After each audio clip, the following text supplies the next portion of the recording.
That part kind of confuses me. But it's other things. I think there might be other things, because he did just make a really big move.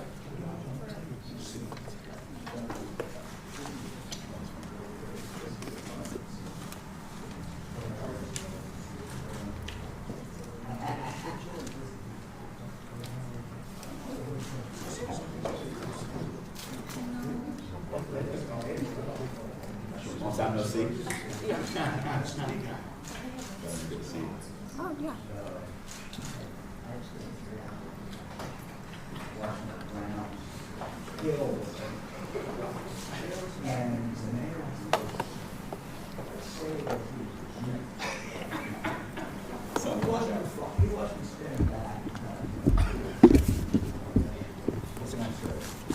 First win or opening day in a long time. So we gotta, It's division rivals difference. yeah.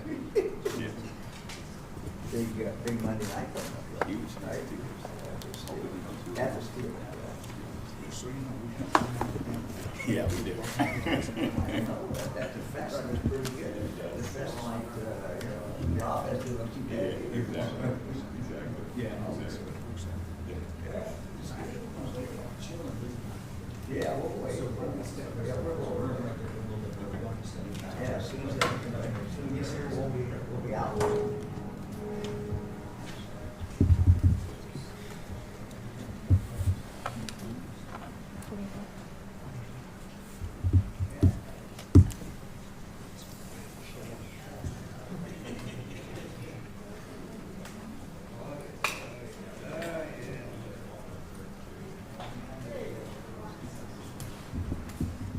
And that concludes today's press conference.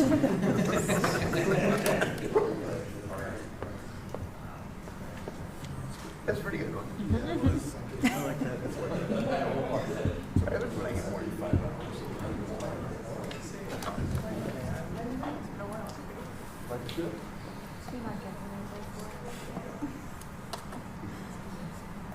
Thanks for the positivity. That's what you meant.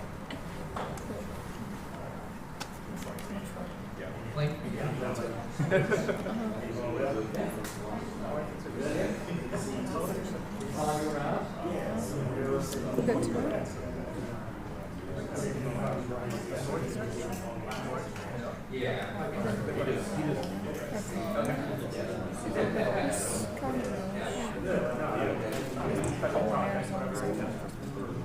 Hey guys, I have a long box if that's easier for everybody. If you want to do that.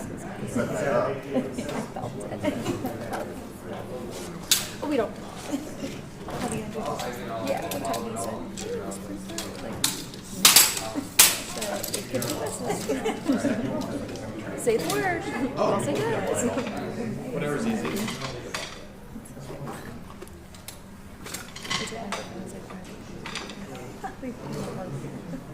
So that's good. Would it be easier from over here?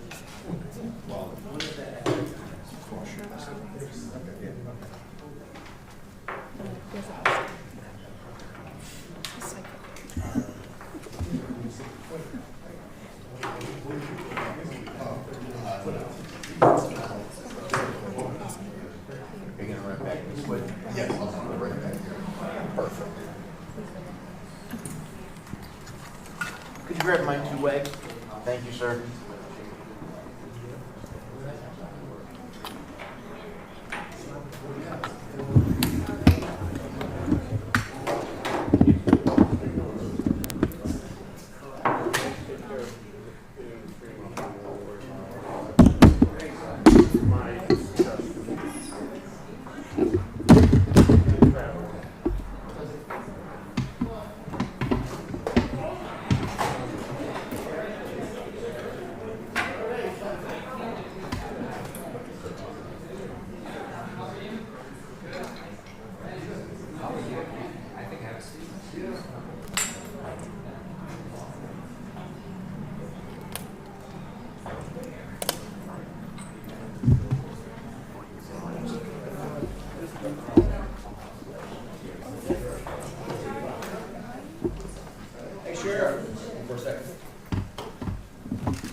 Yeah, that. I'll just. A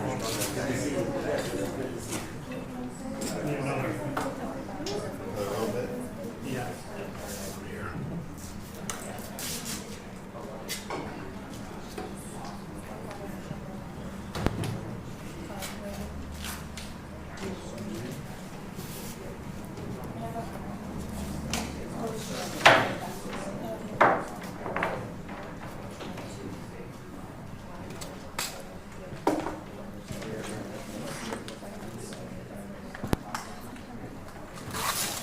I know you're kind of trapped here with a lot of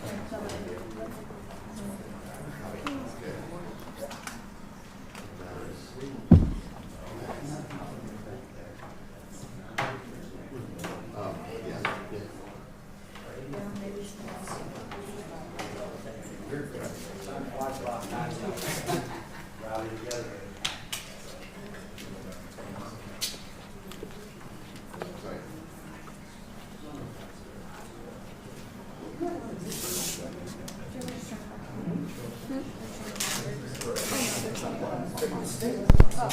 I can't hide my age.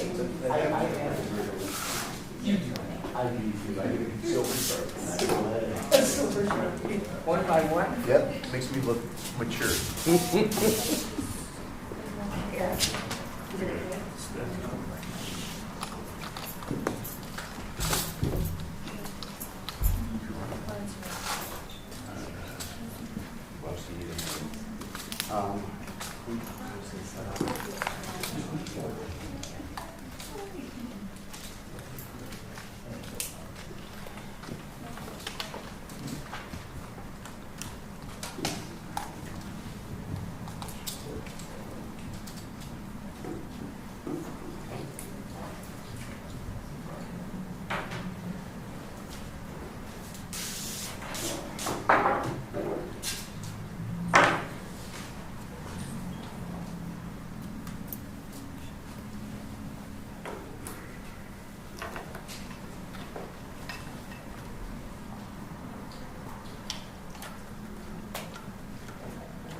Hey, while you're up there.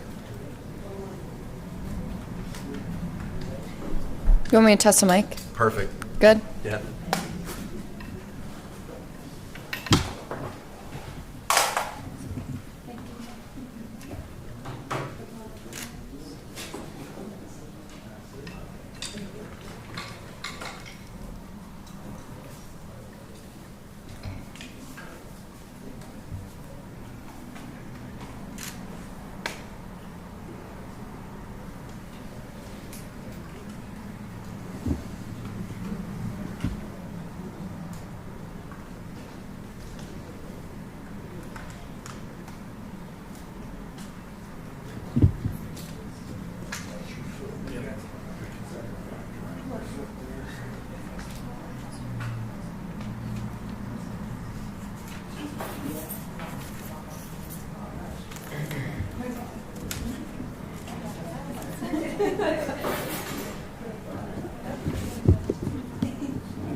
Sheriff, Chief, Colonel.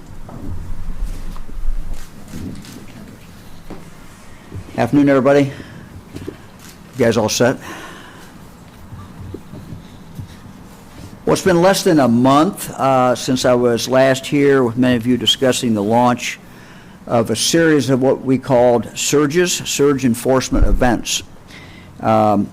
This is a coordination with the State of Ohio, Cleveland Police Department, Cuyahoga County Sheriff's Office, ATF, U.S. Marshals, and others. So, again, the thing I want to emphasize, this is a joint effort. And these units, these departments work together exceedingly well. These enforcement surges have focused specifically on repeat offenders, people who are not legally allowed to possess a firearm, yet they do that in spite of what the law says. I would also point out that where we decided to go, was informed very much by what the Cleveland Police Department, the intelligence that they have, and where they wanted to pinpoint what areas. And that, again, is based upon the intelligence they have, the data that they have. All this is based on data. Over the past few weeks, our state teams from the Ohio Highway Patrol, our investigative unit, the Narcotics Intelligence Center, the Ohio Adult Parole Authority, and Ohio Department of Youth Services. All these state departments have worked with the Cleveland Police Department on 3 enforcement surges. Today I want to kind of walk everyone through really what has been accomplished during these 3 separate surges. Each surge lasted 2 days. These surges, to be clear, are in addition to several separate anti-violence initiatives that are also going on in Cleveland right now, including the U.S. Marshal Services Operation 216. That's Pete Elliott. He and his team do a phenomenal job, as well as ATF's Summer Violent Crime Initiative that the city and the ATF announced last week. We're coming at these criminals from all sides: local law enforcement, state law enforcement, federal law enforcement. And I again thank each and every one of these agencies, and they work together exceedingly well. Each of our 3 enforcement surges have spanned 2 days. Each event has been targeted and data-driven, focused on sending an influx of resources into Cleveland's known high-crime hotspots. Let's look at the screen. August 15th and August 16th. Focused on Cleveland's 4th precinct, resulted in 52 felony arrests, 16 guns that were seized. Going now to August 24th and 25th, Cleveland's 3rd and 5th precincts. Surge resulted in 42 felony arrests and 28 guns that were seized. And finally, September 6th and September 7th. This was Cleveland's 2nd and 4th precincts. That resulted in 44 felony arrests, 19 guns that were seized. So in total, as you can see, over just 6 days, our team made 138 felony arrests. They also recovered dozens of stolen cars and seized various types of illegal drugs as well. Going to the next graphic, our teams also confiscated 63 guns possessed by individuals who were illegally carrying these weapons and or were found committing a crime at that time with them. Again, many of these arrests were of individuals who had criminal histories, many times long criminal histories, people who had previously been convicted of crimes such as felonious assault, aggravated robbery, discharging a firearm in a prohibited area, weapons under disability, gross sexual imposition, abduction, and drug trafficking. And let me just say, weapons under disability is sometimes kind of a strange term. It's a legal term. It simply means someone who's committed in the state of Ohio a violent offense before and been convicted of that violent offense. They're no longer allowed to have a gun. And what this means is they were found in possession of a gun in spite of that fact. Because of these priors. These individuals were prohibited by law from carrying a firearm. But these are individuals who blatantly ignore the law, carry the weapons, and they are among all the criminals the ones that are most likely to actually use those guns. Thanks to sophisticated ballistic technology, we know that several of the guns, a number of these guns that were seized or as part of these surges have a criminal history too. I want to talk a little bit about that. Law enforcement here in Cleveland has talked a lot lately about NIBIN, N-I-B-I-N. That stands for the National Integrated Ballistic Information Network. This technology allows authorities to compare ballistic evidence from seized firearms and compare that with shell casings that have been found at crime scenes. Looking at the screen, every gun seized as part of this initiative was test fired. And although we're still waiting on the NIBIN results to come back from last week's surge, we know that 10 guns from the 2 August surges left behind shell casings at 23 other crime scenes. Those 10 guns are on the screen.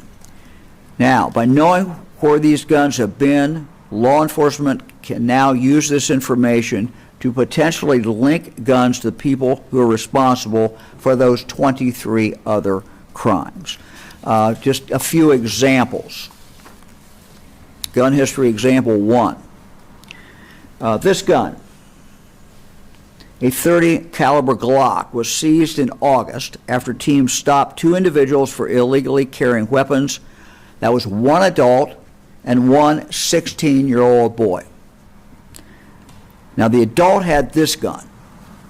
NIBIN found that it had been used in 2 other crimes in the weeks prior, a shooting and an attempted homicide, both that occurred in August. And every one of these crimes I'm referencing were either committed, back in the history I'm talking about, were either committed in Cleveland itself or in a close-in jurisdiction. So it's either in Cleveland or close.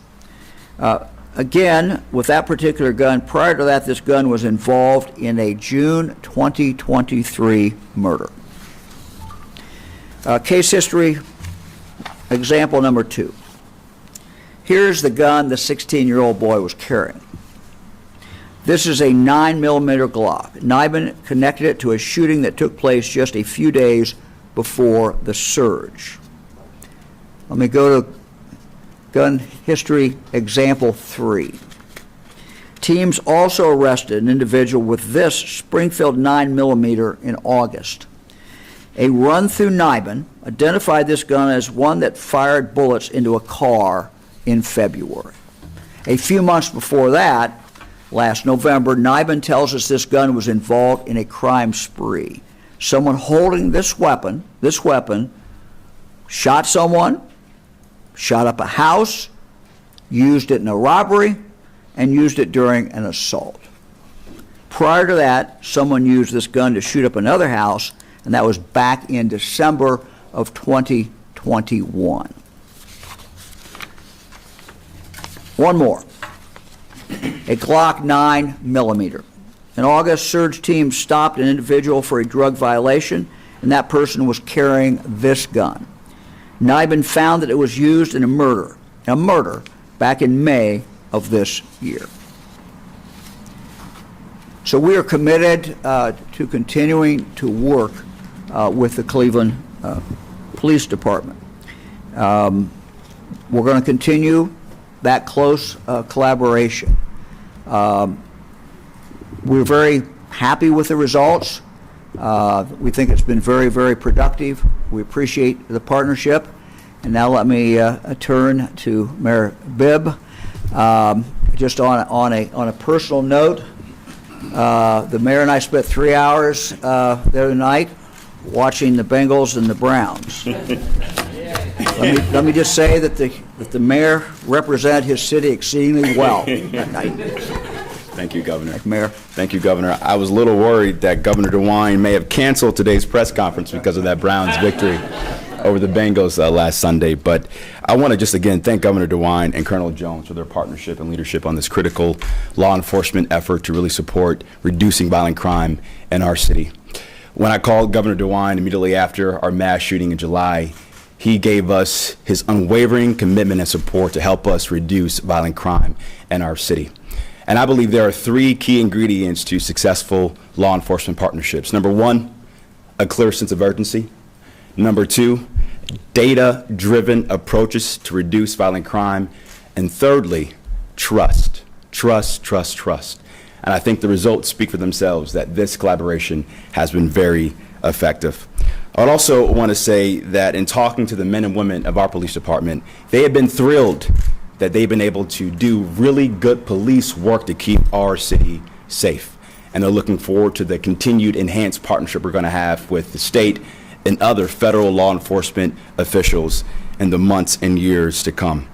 I also want to convey to our residents that they've been thrilled by the extra police presence across our streets.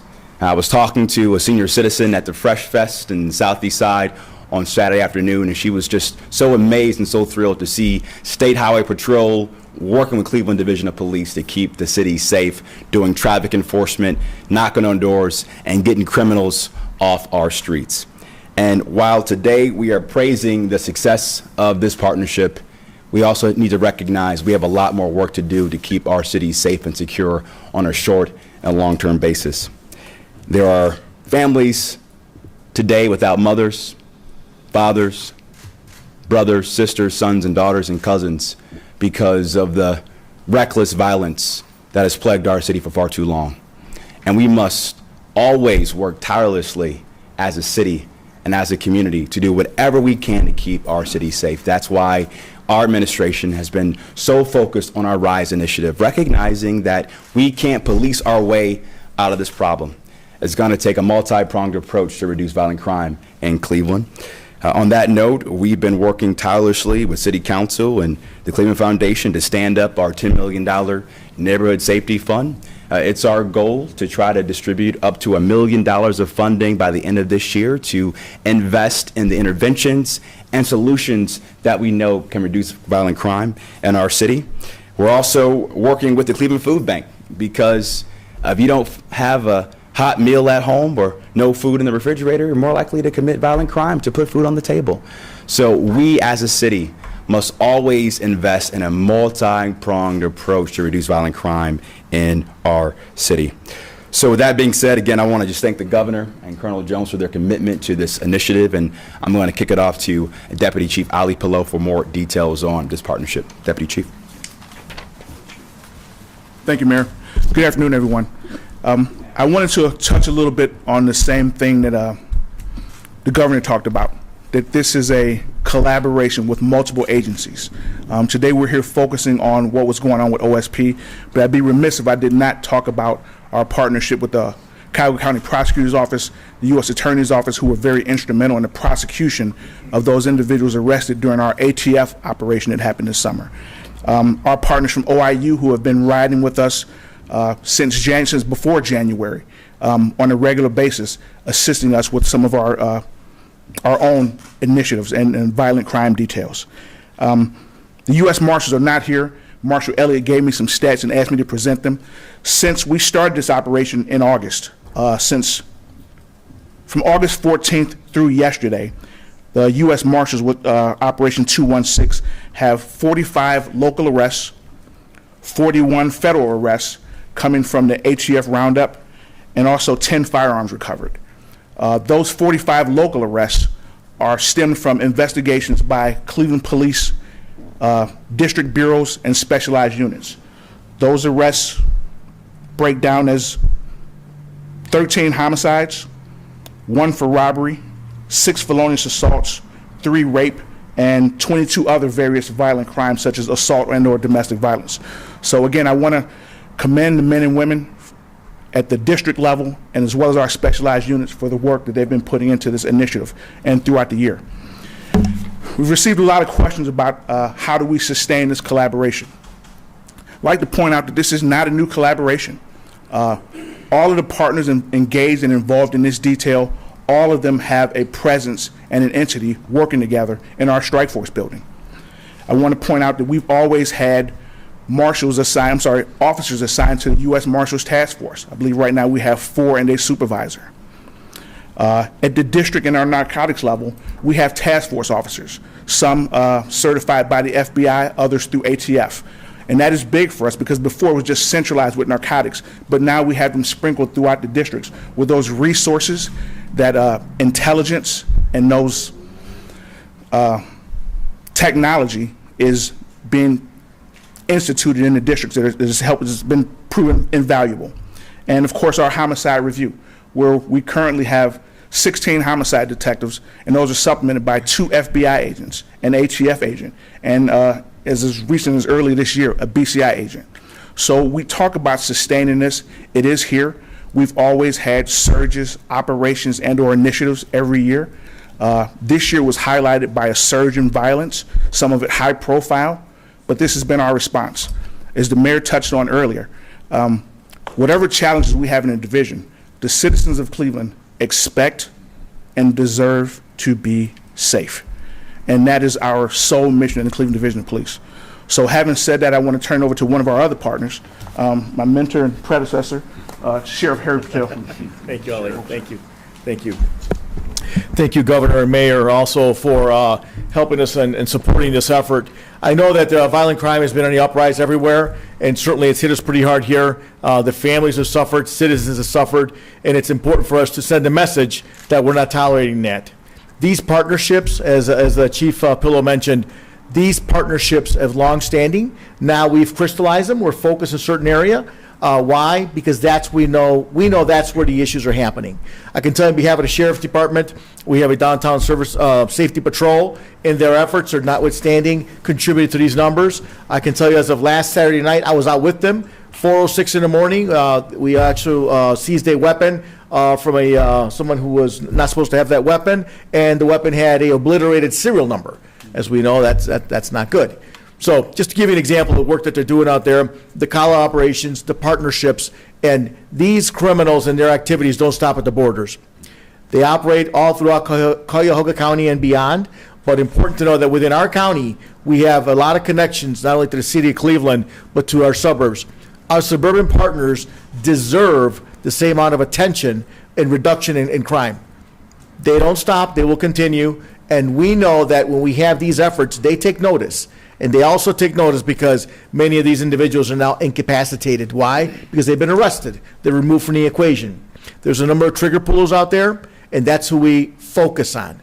The prosecutors' crime strategies unit does a phenomenal job of putting stuff together so we can focus on those areas. The Cleveland Police Crime Analysis Unit does a great job of putting together our maps in the different areas of the city. We can focus our efforts. The Cleveland Police Real-Time Crime Center, instrumental in supporting the delivery of these operations and surges so they can be more focused in those areas, and we all see the same picture at the same time. That's collaboration. So it's not the first time we do this. It is a way of life for us, partnership, because together we're stronger. The message is we are here to reduce violent crime in Northeast Ohio and beyond. Governor, Chief, thank you very much for your support. Colonel Jones. Thanks, Sheriff.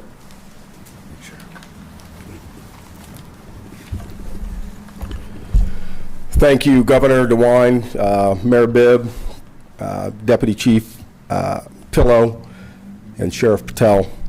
I'm honored to be here to discuss this ongoing collaboration to reduce violent crime in the city of Cleveland.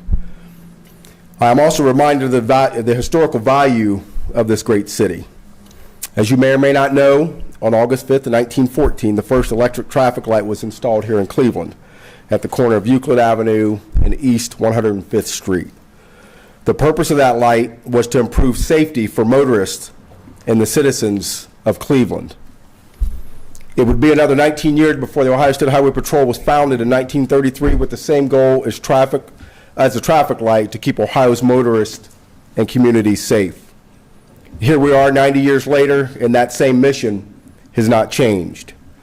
I am grateful for the determination and the collaboration of all of these agencies and our ability to combine resources with the main goal of reducing violent crime in the city of Cleveland. As we have shared before, there are 3 ways to measure success: effort, results, and impact. The effort is clear through the collaborative partnerships you see here today. Chief Drummond and the Cleveland Division of Police, through collaboration with the Ohio State Highway Patrol, our Ohio Investigative Unit, and all of our federal, state, and local partners, we continue to work diligently to achieve the goal of reducing violent crime and making this community a safer place to live, work, and raise a family. That collaboration is something we all take seriously, and that is clear through the impact that has been made so far in these surges. Since the start of the violent crime reduction effort on August 15th, the results have pointed to the success of this collaborative endeavor.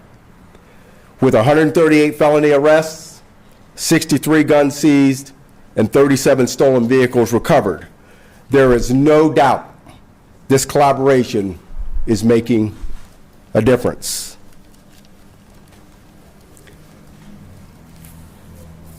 My closing message is this: the Ohio State Highway Patrol has been here supporting the Cleveland Division of Police and the citizens of Cleveland, and we will continue to be here to be partners to help reduce this violent crime.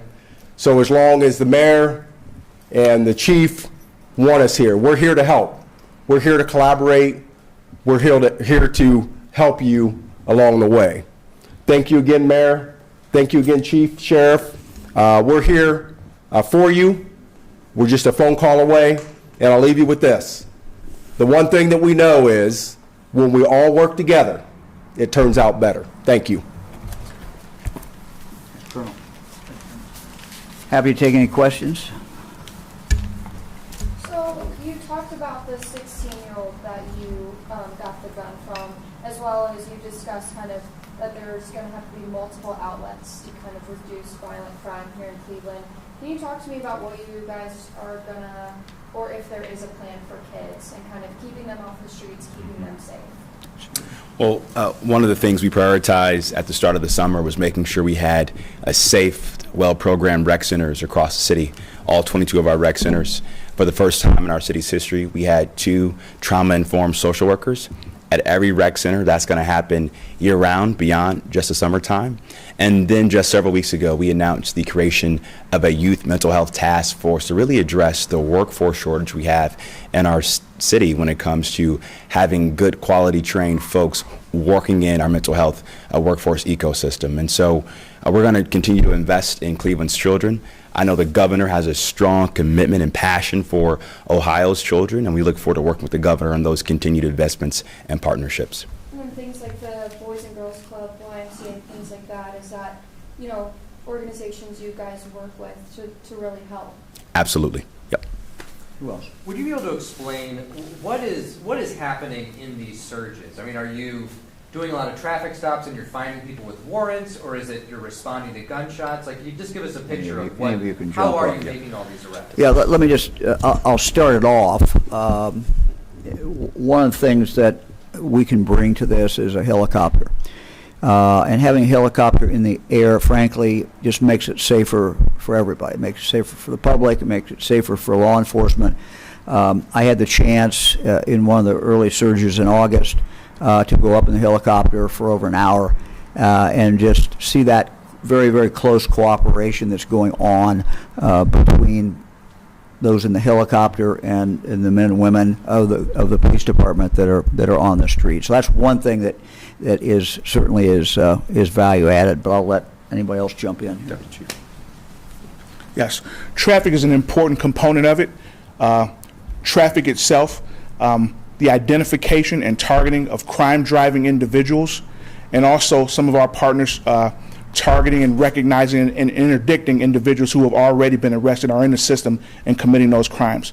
So it's multi-layered. There are also, such as the ATF operation, there are also other covert operations going on in which crime is prevalent. And I can't speak a lot with those, but we do have those operations. That was one I couldn't wait to be over with so that I could talk about it. And we've got some others, the same thing, that I can't wait until we can talk about the fruit that's been born from those. Anybody else? Colonel Jones, you want to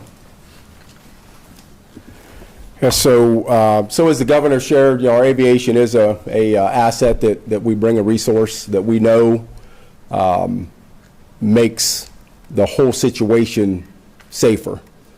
All right, the officers, the Cleveland officers, the troopers, all of our partners that are out there working, to have that aviation asset in the sky makes things a lot safer for everyone. Those traffic stops that the deputy chief talked about, that's just one component of the operation. That's one way that we can make sure that we get the opportunity to make contact with folks, all right, to make sure that they are not maybe on their way to commit a crime somewhere else, and to help get them off the streets and recover, the guns and things of that nature that you're seeing, the drugs, et cetera. So it's a team effort. All of us working together for the good of the people. That's what it's all about. So let me just add, the two units that people don't usually think about, that we're able to really surge in. And they're here some, but this enables us to really surge them in. One is a special investigative unit that focuses on our bars.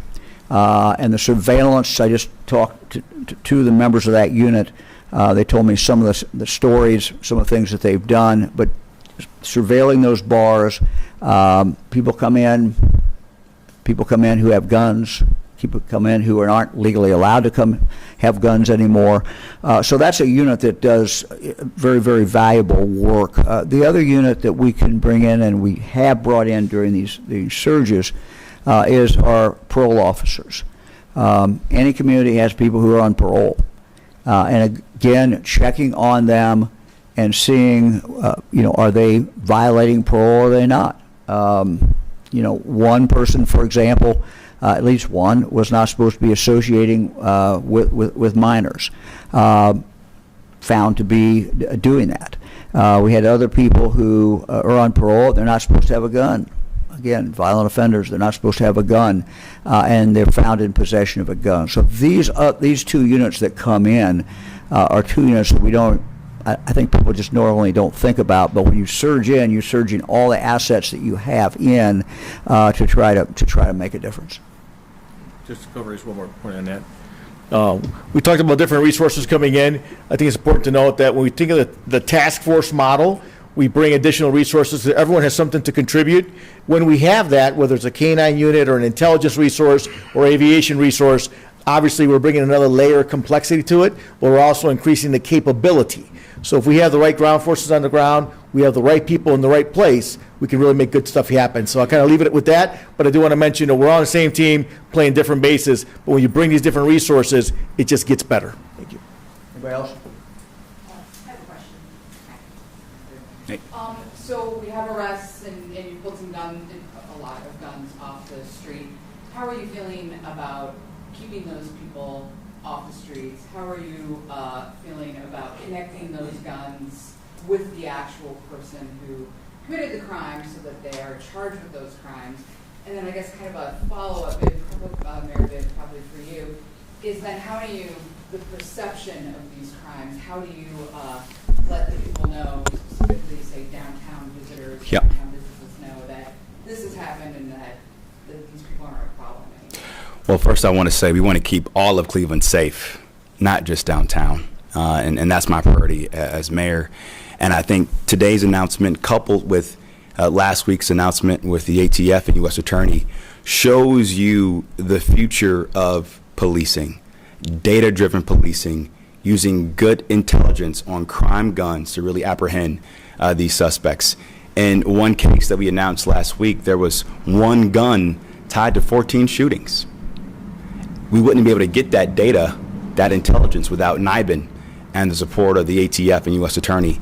That's why we're working very closely with Steve Dettelbeck at the ATF to make sure we can have a dedicated, effective gun intelligence center right here in Cleveland, like you have in Cincinnati and Columbus. And having those intelligence units augment our work with the state patrols and right here inside the Cleveland Division of Police will go a long way to make sure we apprehend these suspects and get the crime guns off our streets. Now let me just add to that just a couple things. One, one of our major partners is the County Prosecuting Attorney's Office and the assistants. I started my career as a assistant county prosecutor in a county a lot smaller than Cuyahoga County, but I know very well the importance of the investigation of those cases, putting those cases on and getting people convicted. So that's an essential part of that, and they are a significant partner as well. The NIBIN technology is frankly just amazing, and one of the things that we've really focused on since I became governor is to make sure that we are able to spread that throughout the state of Ohio. We found that we had some jurisdictions, smaller jurisdictions, many times mid-sized cities, who simply did not have the resources to enter that into the NIBIN system, or maybe did not have the technology there. So a lot of the money that we have spent from the state, and I thank the legislature for this, has been gone towards to tying everybody in. If you have a gun or if you have a shell casing, it doesn't do a whole lot of good unless it gets into the system. And so this is something that, again, that we forget a lot.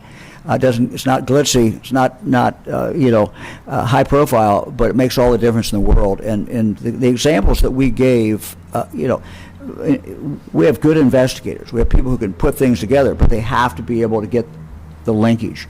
And so what NIBIN does, and the use of NIBIN, is it sets up that linkage. And so out of those examples that we talked about, there will be future, I will guarantee you, there will be future arrests. I don't know if that'll be in a week, a month, a year, but having that data there and making those linkages helps law enforcement when they do investigations. When did the city start using that? Was that just this summer, or? You've used it for a long time. Yeah, a long time, Deputy Chief, for a long time, yeah. No, we've been using NIBIN for years. Recently, through some peer exchange in the city of Phoenix last year, we observed a model that Phoenix had. We came back with it. We brought it back. We put it on a pilot, and just as it pertained to homicides, and we started triaging homicide scenes immediately with picking up those shell casings, get them to the NIBIN people or our seizure crime people, and we started getting results immediately, much faster.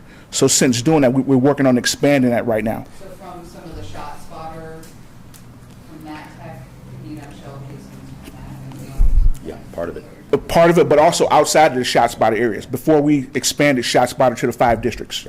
And one thing I want to note, we all recognize that staffing is a major challenge for our division of police. I know it's been a challenge for the State Highway Patrol as well, but despite the fact that we're down in our homicide detective unit, we have nearly an 80% solve rate in our homicide unit, nearly 80%. That's a big deal.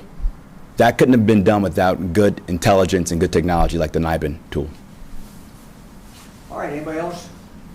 For the mayor, I just have a quick question. According to cell phone tracking data, Cleveland is only second to San Francisco for people wanting to come into the city, Yeah. into the downtown. Obviously, economic development, Well, commerce. that study you're referring to is a flawed study because it does not include many parts of the core of downtown. I'm sure Michael Deemer and the team at DCA will easily refute that data. We're at nearly over 60% folks back to the office, over 80% foot traffic.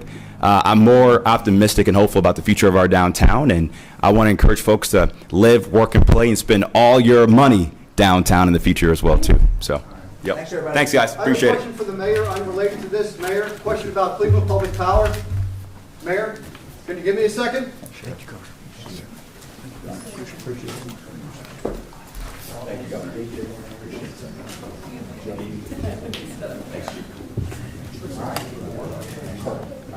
Mayor, can you give me a second? I don't think so. Oh, wasn't that probably the national station?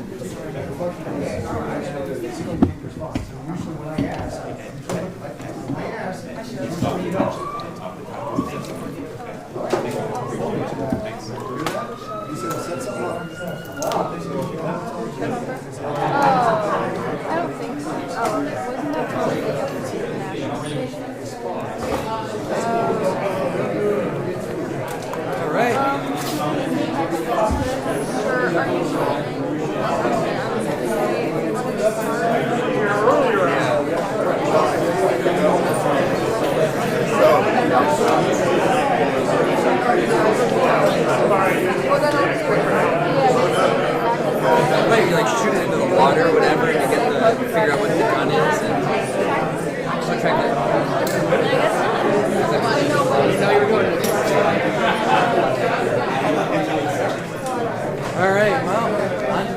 Yeah, thanks for Good, how are you doing?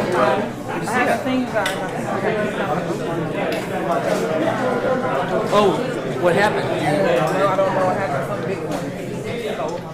Oh, yeah, that's right. So do you have a new Twitter account now? Twitter account I Well, get you back in.